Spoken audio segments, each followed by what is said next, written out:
Hello, good afternoon, Mr. Desires. Good afternoon. Very nice meeting you again. Indeed. Do you Invite me again, I'll come. Thank you. Do you remember the 9th of November from last year that you came to The Hague? And there was this discussion about the Catalan case? Very much so. Well, Indeed. I mean, Article 2 of the Treaty of Lisbon obliges the European Parliament, the European Commission, everybody to observe rule of law, democracy, and human rights. And Brussels is in the best way to undermine all of it, to betray its own principles, and to apply international law a la carte. And the situation now with the trial of politicians who were elected on a platform that provided for and committed them to carry out a referendum. Referendum carried out peacefully.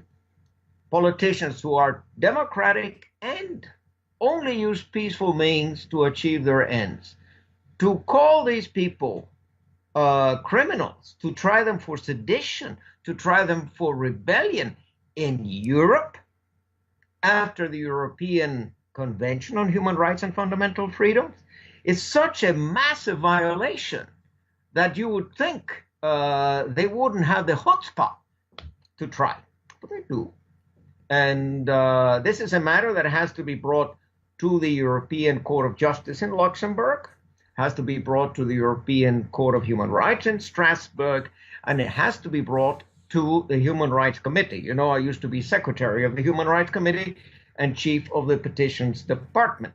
Now, here we find violations of Articles 1 and 7 and 9 and 10 and 12, and 14 and 17, 19, 21, 22, 25 of the Covenant on Civil and Political Rights, not to forget Article 27, which is the article on the rights of minorities, and Article 26, which prohibits the discrimination that the Madrid government has been committing on the people of Catalonia. So you have a whole host of obvious violations that should be investigated, and they're not being investigated. Yes, that's what we think too, but we also think that there should be a political dialogue and pressure from the European member states on Spain to say, well, this is not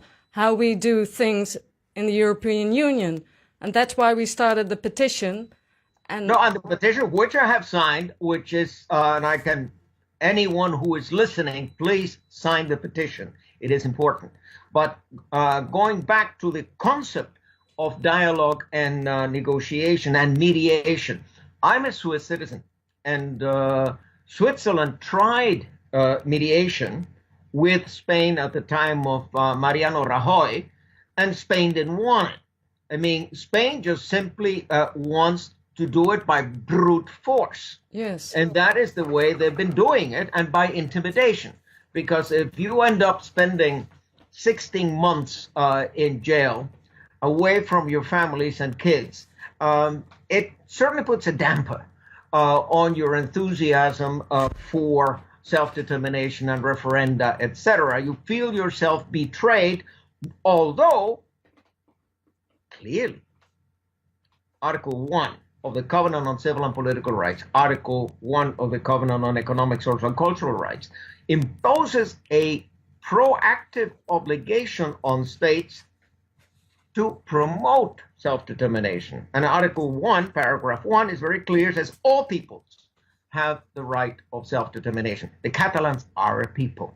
It doesn't say certain peoples have this right, others don't have it. It doesn't say only the former colonies have this right, but of course peoples within an established European state do not have that right. That's not the case. And Spain doesn't have a declarative, interpretative pronouncement at the time of ratifying the Covenant on Civil and Political Rights. It doesn't have a reservation. So has no leg to stand on. Besides, Article 10, paragraph 2, Article 96 of the Spanish Constitution incorporates international law and says very clearly that Spanish law has to be interpreted in the light of international law and in particular human rights law. Here you have it, classic violation. But of course, the court doesn't want to listen to me. The court doesn't want to listen to David Kay, the rapporteur on freedom of expression either. I mean, we have nothing to say. They've already decided how they want to. So now you're talking about the trials that start On this Tuesday. Yes. No, the whole thing is a scandal. And it's a scandal because the silence from Brussels is deafening. Yeah. So that's what I want to say is, please, everybody sign the petition. You can find it on catalaansegevangenen.petities.nl. Thank you so much, Mr. de Zayas, and see you soon. You have my support. Thank you.